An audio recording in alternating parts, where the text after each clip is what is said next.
Good morning, students. In today's lecture, we are going to learn about the essential elements of the valid contract. So, essentials of the valid agreement include 10 points.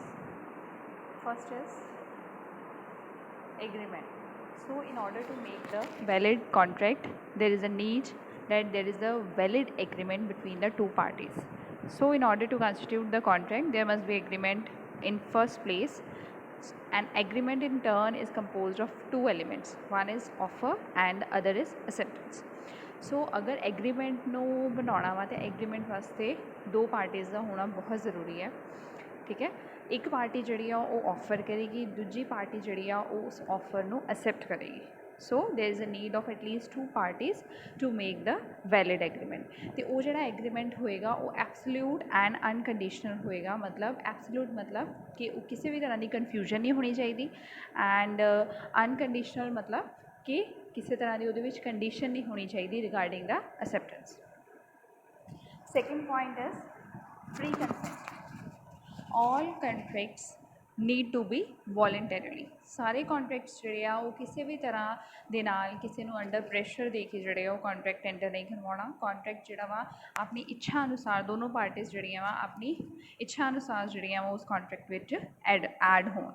According to section 14, consent is said to be free when it is not caused by the coercion, undue influence, fraud, misrepresentation or mistake. If the consent is not free, then no valid contract comes into existence. This will be the main essential for the agreement, for the valid contract. So free consent ਦਾ ਕੀ ਮਤਲਬ ਹੋਇਆ, ਜਦੋਂ ਵੀ ਕਿਸੇ person ਦੋ persons ਨੇ contract ਕਰਨਾ ਵਾ, ਉਹਨਾਂ ਦੋਨਾਂ ਪਰਸਨਸ ਵਿੱਚੋਂ ਕੋਈ ਵੀ ਪਾਰਟੀ ਜਿਹੜੀ ਆ ਉਹਦਾ ਉਹ ਕਿਸੇ ਪ੍ਰੈਸ਼ਰ ਦੇ ਅੰਡਰ ਨਾ ਹੋਵੇ, ਜਾਂ ਤੇ ਕਿਸੇ ਦਾ ਇਨਫਲੂਐਂਸ ਨਾ ਹੋਵੇ, ਜਾਂ ਕਿਸੇ ਤਰ੍ਹਾਂ ਦੇ ਨਾਲ ਡਰਾਇਆ ਨਾ ਗਿਆ ਹੋਵੇ। ਠੀਕ ਹੈ, ਜਾਂ ਫਿਰ ਕੋਈ ਫਰੋਡ ਨਾ ਕੀਤਾ ਗਿਆ ਹੋਵੇ। ਠੀਕ ਹੈ, ਜਿਹੜੀ ਵੀ ਉਹ ਕੰਸੈਂਟ ਦੇਣ, ਅਗਰ ਸਪੋਜ਼ ਇੱਕ ਪਰਸਨ ਨੇ ਆਪਣੀ ਪ੍ਰੋਪਰਟੀ ਸੇਲ ਕਰਨੀ ਹੈ ਦੂਜੇ ਪਰਸਨ ਨੂੰ, ਉਹ 'ਤੇ ਉਹਨੂੰ ਫੋਰਸਫੁਲੀ ਨਾ ਕਿਹਾ ਗਿਆ ਹੋਵੇ ਕਿ ਤੁਸੀਂ ਇਹ ਜਿਹੜੀ ਆ ਆਪਣੀ ਪ੍ਰੋਪਰਟੀ ਜਿਹੜੀ ਆ ਸੇਲ ਕਰੋ। ਉਹ ਆਪਣੀ ਮਰਜ਼ੀ ਦੇ ਨਾਲ ਜਿਹੜਾ ਵਾ ਉਸ ਪ੍ਰੋਪਰਟੀ ਨੂੰ ਸੇਲ ਕਰਨ ਲਈ ਤਿਆਰ ਹੋਵੇ। ਸੋ ਨੈਕਸਟ ਹੈ ਥਰਡ ਪੁਆਇੰਟ ਹੈ ਲawful consideration।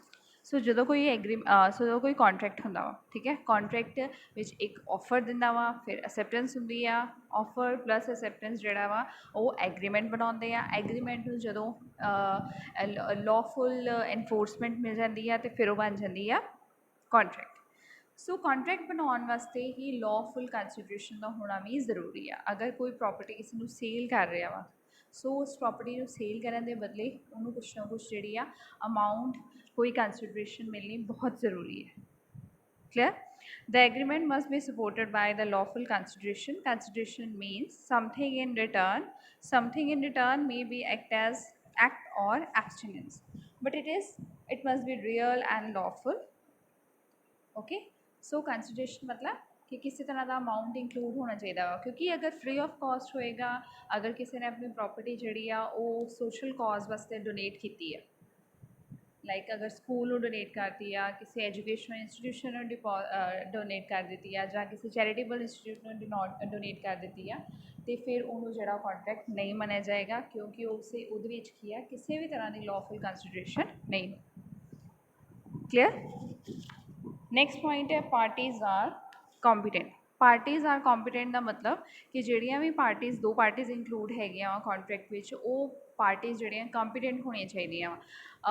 अगर कोई माइनर है, ठीक है, मतलब 18 ईयर्स तो घट है, वो किसी भी तरह का कॉन्ट्रैक्ट नहीं कर सकता। या फिर कोई बच्चा है, अगर किसी बच्चे ने दूजे बच्चे के नाल के, या फिर कोई बच्चे ने किसी मेजर के नाल, कोई मेजर परसन के नाल, ठीक है, अगर अबव 18 है जोड़ा कि ਉਹਦੇ ਨਾਲ कोई कॉन्ट्रैक्ट किया वा, ਉਹਨੂੰ कॉन्ट्रैक्ट नहीं मनिया जाएगा। क्योंकि वो कॉन्ट्रैक्ट क्यों नहीं मनिया जाएगा? Because the party that is included in that contract is not competent to enter into the contract. So the parties that are included in the contract must be competent to enter in that contract. Clear?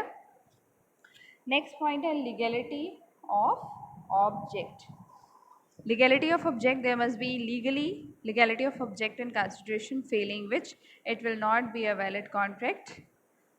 जिस object which deal कर रहे हैं, अगर कोई bike है ਜਾਂ कोई property है ਜਾਂ कोई भी फिजिकल ऑब्जेक्ट है ਜਿਹਦੇ ਵਿੱਚ ਕੀ ਹੈ, ਜਿਹਦੇ ਰਿਗਾਰਡਿੰਗ ਉਹਨਾਂ ਨੇ ਕਿਸੇ ਤਰ੍ਹਾਂ ਦਾ कॉन्ट्रैक्ट किया वा, that must be legal.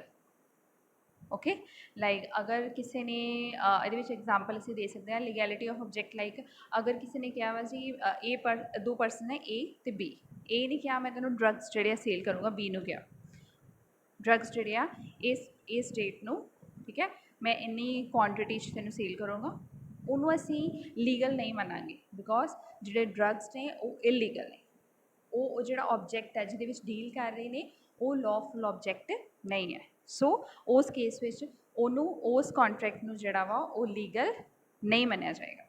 Clear. Next point है बच्चे legal relationship. The parties must intend to create a legal relationship. Agreement of social or domestic nature do not contemplate the legal relationship, so they are not contracts। Okay, contracts ਜਿਹੜੇ ਵੀ ਹੋਣ ਉਹਨਾਂ ਵਿੱਚ ਇੱਕ legal relationship होना चाहिए वा, मतलब दोनों पार्टीज ਜਿਹੜੀਆਂ कि उस contract ਵਿੱਚ include ने, they must be ready to create the legal contract. अगर डोमैसटिक लैवल ते लाइक फादर ने डॉटर नूं कहा वा, ठीक है, फादर ने डॉटर नूं कहा वा कि मैं अपनी प्रॉपर्टी तेनों एज अ गिफ्ट दूँगा, या फिर किसी ओकेजन ते कोई उन्होंने कुछ भी गिफ्ट दे रहे हैं, that is not the legal contract, that is the social contract. Clear. For example, a husband promising his wife to buy her a necklace on the occasion of her birthday is not a contract। Husband ने अपनी wife के नाल एक promise किया कि उन्होंने किया वो बर्थडे दे जिहड़ा वा वो नैकलेस लैके देगा, बट उस केस में जिहड़ा वा उन्होंने उस केस में जिहड़ा वो कॉन्ट्रैक्ट नहीं मनिया जाएगा, क्योंकि वो एक लीगल रिलेशनशिप जिहड़ी है क्रिएट नहीं कर। So students, next point is agreements not expressly declared to be void। ਜਿਹੜੇ एग्रीमेंट्स ਨੂੰ ਜਿਹੜਾ ਵਾ ਉਹਨਾਂ ਨੇ एक्सप्रैस नहीं किया गया, ठीक है, मतलब अच्छी तरीके ਦੇ ਨਾਲ जिन्ना एग्रीमेंट्स ਨੂੰ एक्सप्रैस नहीं किया गया ਉਹਨਾਂ एग्रीमेंट्स ਨੂੰ ਅਸੀਂ ਮੰਨਾਂਗੇ कि that are void, that are illegal और that are illegal declared by the law. ठीक है, जिन्होंने एग्रीमेंट्स नूं लॉ वालों कानूनी तौर पर जिहड़ा वा इलीगल किया गया वा, जां जिन्होंने कहा गया वा कि ये एक्सप्रैस नहीं किए गए चंगी तरह, उन्होंने असीं किहड़ा वा वॉइड बनांगे। Next point is certain and capable of performance. जिहड़ा भी एग्रीमेंट दो पार्टीज़ विच होवे उहदे विच उस एग्रीमेंट विच जो भी डिसाइड किया गया वा वो सर्टन होना चाहिए वा, प्लस वो जिहड़ा एग्रीमेंट आ वो पॉसिबल होवे कि उन्होंने परफॉर्म किया जा सके। लाइक एग्जाम्पल इन्होंने दी है, D agrees to sell C garments, ठीक है, डी ने एग्री किया सी दे नाल कि मैं तेनों कुछ गारमेंट्स सैल करूँगा, बट किस तरह के गारमेंट होंगे, क्वालिटी किदां दी होएगी, उन्हां दी वैल्यू किन्ना दी होएगी, वो डिस्कस नहीं किया गया। सो इस केस इस विच की होया, एग्रीमेंट तो होया बट एग्रीमेंट जिहड़ा वा वो प्रॉपरली डिस्कस नहीं होया, एग्रीमेंट दी सर्टनिटी नहीं पता लगी, ठीक है, मतलब उन्होंने चंगी तरह जिहड़ा एक्सप्रैस नहीं किया गया। सो इस केस में जिहड़ा वा वो उन्होंने असीं उस एग्रीमेंट नूं जिहड़ा वा वो परफॉर्म नहीं कर सकते, एनफोर्स नहीं कर सकते।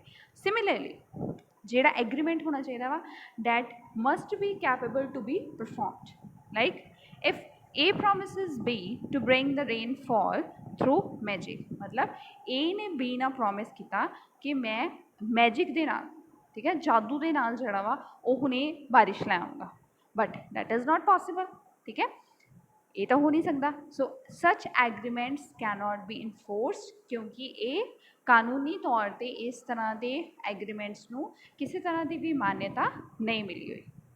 Clear. So students, last point is legal formalities, where nature of agreement is such that it requires compliance of certain formalities.